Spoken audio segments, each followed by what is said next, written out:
Luke Bohlman. I'm running for Galveston City Council District 2. Okay.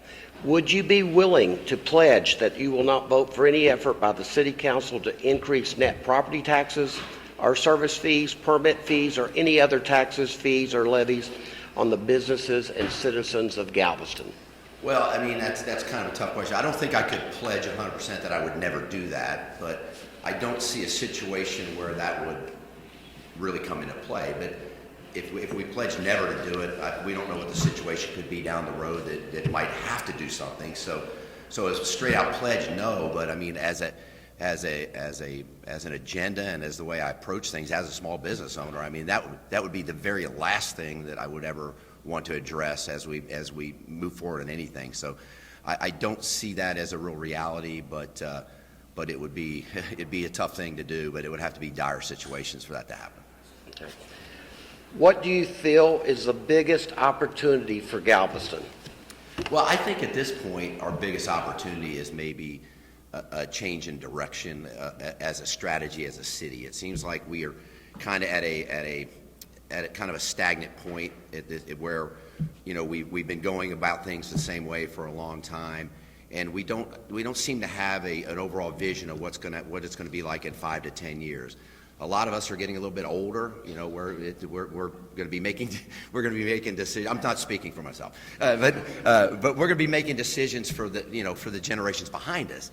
And I think if we don't start thinking a little bit in a different direction about our business environment, our residential environment, the way we work with our boards and our committees and everything, we're just going to keep going in the same circle over and over. So.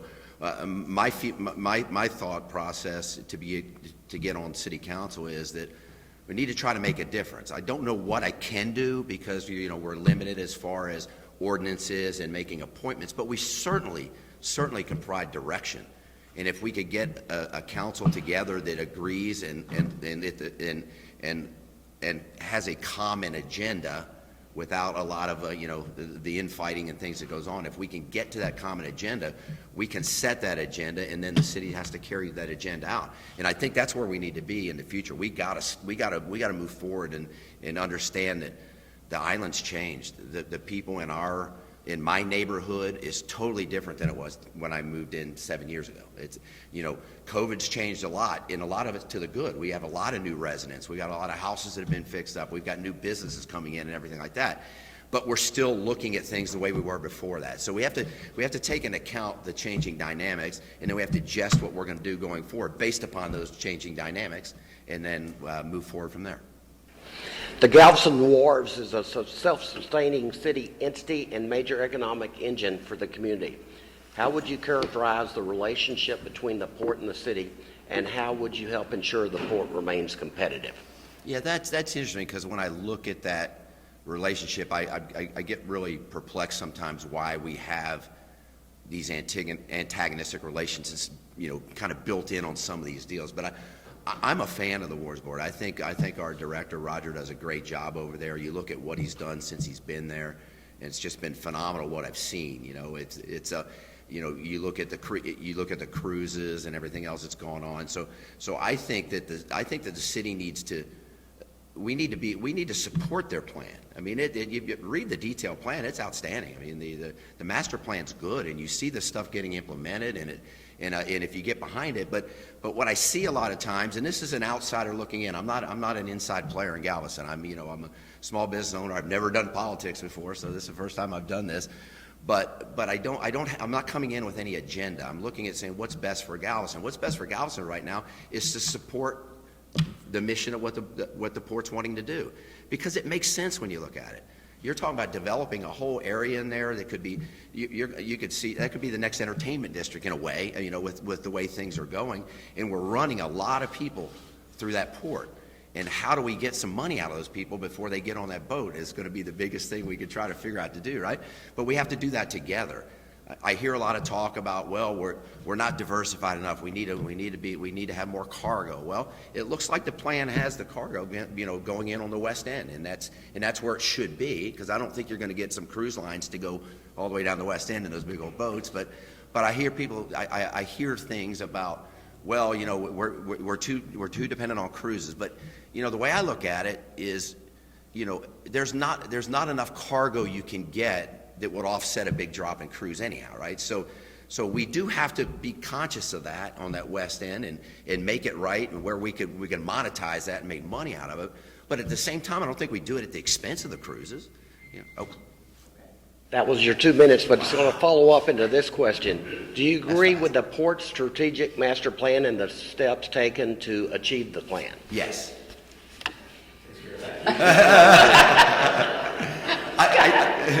Making up some time. Yes, yeah. I see that. Again, I'm outside looking and I'm reading and I'm studying everything. I met with folks on the board, and I think that master plan it's well thought out. It makes sense. If implemented properly and supported properly, it's going to bring in. It's going to be outstanding. I mean, it's going to be. I'm proud of that. I mean, you look at. I talk to people all over when I travel. They think of Galveston. They think of our beaches. They think of our historic strand. They think of our cruises. They think of the port. So they're not talking about the cargo, but it's still, again, cargo is important, but it's not. We are a cruise port, okay, and I believe that, and I firmly support that. So my goal on as a council would be to make sure that we're appointing Wharves board members that support the plan, not try to tear the plan down. And so that's my that's really in a nutshell what I feel about the port. I think it's being well run. I think that the board's doing a good job. I think our executive director's doing a good job. Now let's get behind the plan. There was a lot of work put in, right? There wasn't just somebody scratched it down on a napkin. I mean, that's a lot of work. You could see if anybody wants to see it, go over there and look at that plan. And you got the pictures, you got the written, what's going to go on. And now now it's all in the implementation, right? Make sure we have the money to get it done, and make sure we have the leadership that steers it through to completion. Galveston has experienced a dramatic and continued growth in tourism. What do you see as the challenges and opportunities in tourism for the island? Well, I see opportunities all over the place as a small business person. I think I think the challenges are always, again, it comes down to just the sheer amount of people, and we have a small space, and you get traffic, and where they come in, you got maybe 3 boats in town in the summer, and then the beach is full. You can't do anything about the day trippers. I mean, you can't stop people from coming down here on a weekend or for a day, right? So we're always going to have that crowd of tourists, and I think we could sit around and fret about it or just accept it. You can't put a stop sign and say if you're coming for the day. So you're always going to have the people that stop at Buc-ee's, pick up some stuff, come down for the day, and leave. But it's the other tourists I think that we need to be focusing on. I mean, we've got all these short-term rentals, hotels that we need to fill up. So we need to be looking toward how do we bring businesses that the tourists want, that's going to cause them to stay. One of the biggest important things I see is Stewart Beach.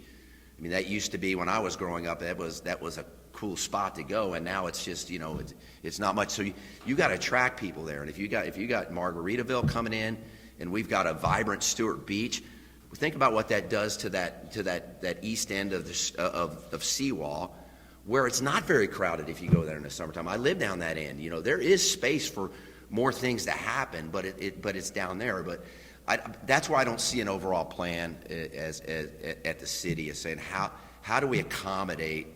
And how do we attract and move to try to get the? We talk about the type of tourists we want, kind of a bad word, the type of tourists, but more high value tourists. They're going to stay overnight, stay a couple of days, spend money, go to the restaurants and things like that. Well, you have to have amenities for them. The competition for that tourist dollar is strong. I mean, I have a sister that lives in New Braunfels. You go to Green. I mean, you look at their tourists. So you're competing with places like that. You're not competing with just the beaches. As a member of City Council, as a member of City Council, how would you improve the permitting process? Well, first of all, I haven't had a direct experience with the permitting process, but I've heard of it.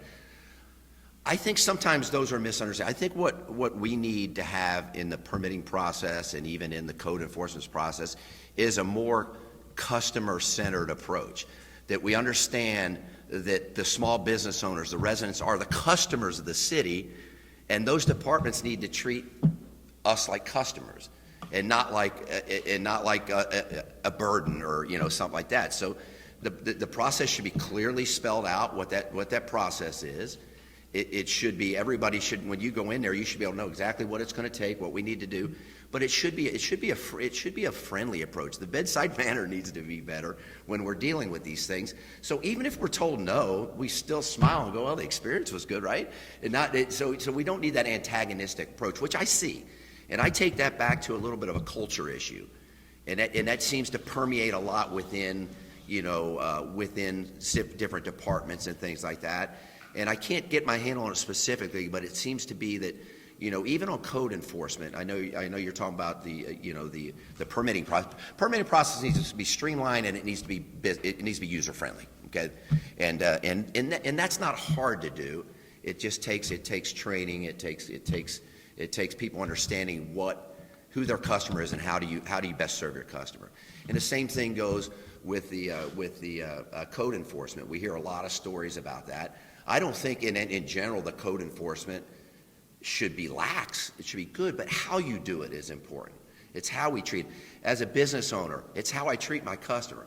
I could have the best rates in the world for insurance, but if we're not easy to do business with, somebody's going to go somewhere else. They don't care. So the city should take that approach just like we do as small businesses. Tell us your thoughts on what has transpired between City Council and the Park Board over the last 2 years. Do you feel the Park Board is a subsidiary of the City of Galveston, or is it a standalone entity that should maintain its independence? Well, what's going on in the last 2 years has kind of been, I may be careful how I say it, it's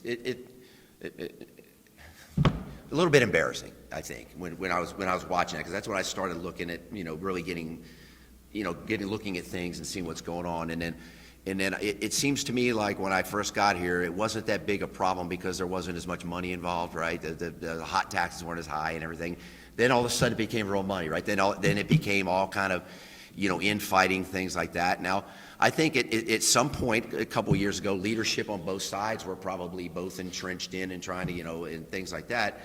But then what I saw over the most recently, it seemed to get a little bit personal, which I don't like. There's no room for that in what we do. I mean, we're gonna fight a battle. We're gonna take a side, and we may lose, but it's not personal, and you can't take those things personal. So I watched play out over this last budget process a 3-month delay on a budget that ultimately got approved the way it was 3 months earlier, just because of, to me, it seemed like personal issues. So yes, I think it's a partner with the city. I do think the city has involvement with the Parks Board, but I think its mission should be run by those people in the Parks Board that do that best. Their job is tourism, taking care of that beach, and if they do that very well, then they need to do their job. But I also think there might be some overlaps in things that we may have some redundancies, and I think that's where we need to look at it between the city and the Parks Board. Are the Parks Board doing things maybe that the city's already doing or could do better for them, and vice versa? And I think that's where we can start building a better relationship by having an ongoing dialogue and saying, okay, if you do it here, it doesn't mean, haha, I took it from you. It just means we're already ready to do that. We can do it over here, and we don't need to add any extra. I saw something about adding staff to do stuff. Well, let's first look and see if we have staff that can already do it, right? Agree with, and how would you ensure that one or more seats on the Park Board of Trustees are filled by representatives of the lodging sector who have tourism industry expertise? I think that's important. I mean, I think that the who's on the Parks Board is going to be much more important on helping them get their job done, because if the Parks Board is, a lot of their job is the tourism and working with the hotels and trying to fill those, trying to put heads in the beds, right? So if we're able to have people that have that knowledge on that board too, it can only be better. So I think when we're appointing people, we need to look really closely at what the background is. We need to look, and I don't know if you just allocate it, but there should be people that that's what they do, and they should be on that board. We should, we've got finance people and all those kind of things, but the mission is that tourism part. So yeah, I'm definitely thinking that we should take that into account. I hope it's being done. I don't have that inside knowledge, but I would hope that we're doing that, and If not, we should. What are your thoughts on the current 15% hotel occupancy tax rate imposed on lodging guests? Are you in favor of maintaining the current assessment or increasing the rate? If so, why? That's an issue that I haven't given real deep thought on. I mean, it's 15% seems to be fine.